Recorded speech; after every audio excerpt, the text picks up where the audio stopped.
Hello and welcome to another video. Today we're going to be discussing the composition of forces. This is a concept in engineering mechanics. So for those of you looking to get into engineering, this is definitely a problem that you're going to encounter at some point. So what the composition of forces is, it's really about the parallelogram law. And what the parallelogram law is telling us is that if we have two forces acting simultaneously on a point, and those forces can be represented in magnitude and direction in two sides of a parallelogram, then we can find a resulting vector being the diagonal of the point of intersection that's equivalent to the forces acting at that point. So what that's saying is that if we have two force vectors, in this case P and Q, and they're acting at a point, then we can find the resulting vector, a vector that's equivalent to the forces acting at that point, by finding the diagonal in a parallelogram of those two vectors. So in this case, we'll have P and Q, and if we take a look at the figure over here, we can see that we can make a parallelogram out of P and Q. This is the parallel side of P, and this side is the parallel side of Q. So we can find the resultant vector, which is the equivalent vector acting at that point. And so what the parallelogram law tells us is that we can find the magnitude and the acting angle of that vector, because remember, vectors have two things, magnitude and direction. And in order to describe a vector, we're going to have to find those two things. And that's what the parallelogram allows us to do. So first of all, what you want to find is you want to find the magnitude of this vector. And how do we do that? Well, the parallelogram tells us that that vector we can denote as R. We can find its magnitude by finding the square root of P, which in this case is 100 squared, plus Q, which in this case is 150 squared, plus 2 times P again, times Q, times the cosine of the acting angle between these vectors. So in this case, if you notice, the acting angle of vector P is 30 degrees, and the acting angle of vector Q, is 60 degrees to this horizontal line. But what is the acting angle between those two? So we notice that we can subtract 180 from 60 to find this angle from here to here. So we notice that if we subtract 180 from 60, we're going to get this angle to be 120, but we also have this other acting angle of 30 degrees. So that acting angle is actually 150 degrees between vector P and between vector Q. So that's what we're going to look for, the cosine of 150 degrees.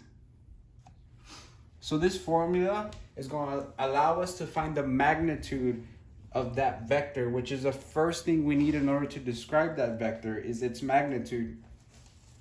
So once you go ahead and plug that into your handy dandy calculator, I'm assuming by this point you're able to do that, then you see that the resulting vector's magnitude is equal to 80.74. And remember, just make sure you keep track of the units here, of the significant units, and also remember it's newtons. We're describing a force in this case. So the next thing is that we have to find the acting angle. So that angle is going to be theta, which is this angle right here. And we need to find that angle in order to describe the direction of the resultant. So through the parallelogram law, we also know that we can find that angle theta. So in this case, in order to find this angle, what we're going to do is that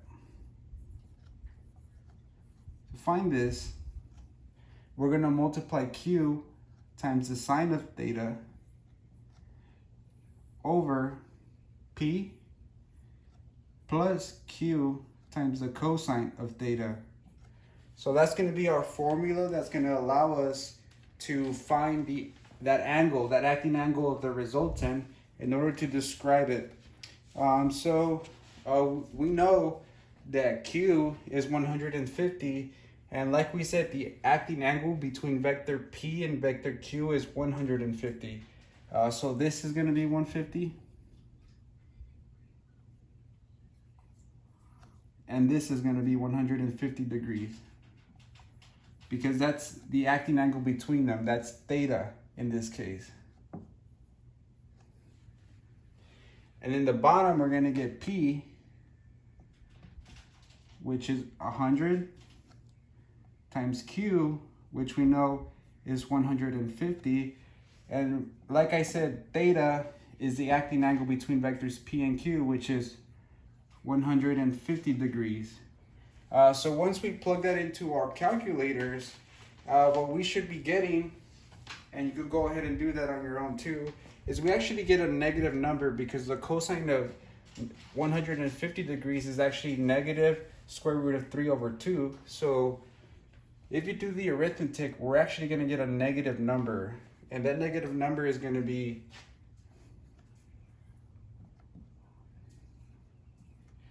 But because we're talking about angles, we're talking about the absolute value of this because it's positive. In this case, the angles that we're studying are positive. So it's really the absolute value of negative 0.51, I'm sorry. So remember, when you plug that into your calculator, make sure it's in degrees.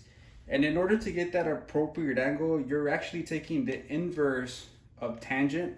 So what you're really doing is you want to take the inverse in your calculator so you can get the angle inside. And when you plug that into your calculator, what you should be getting is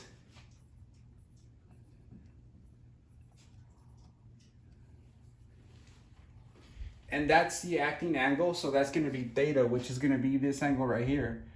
So this angle is 68.29 degrees. And the magnitude of that vector is 80.74 newtons. So now that we have the magnitude and we also have the angle, the acting angle, now we can describe that vector more appropriately. And so the parallelogram law allows us to find that resulting vector.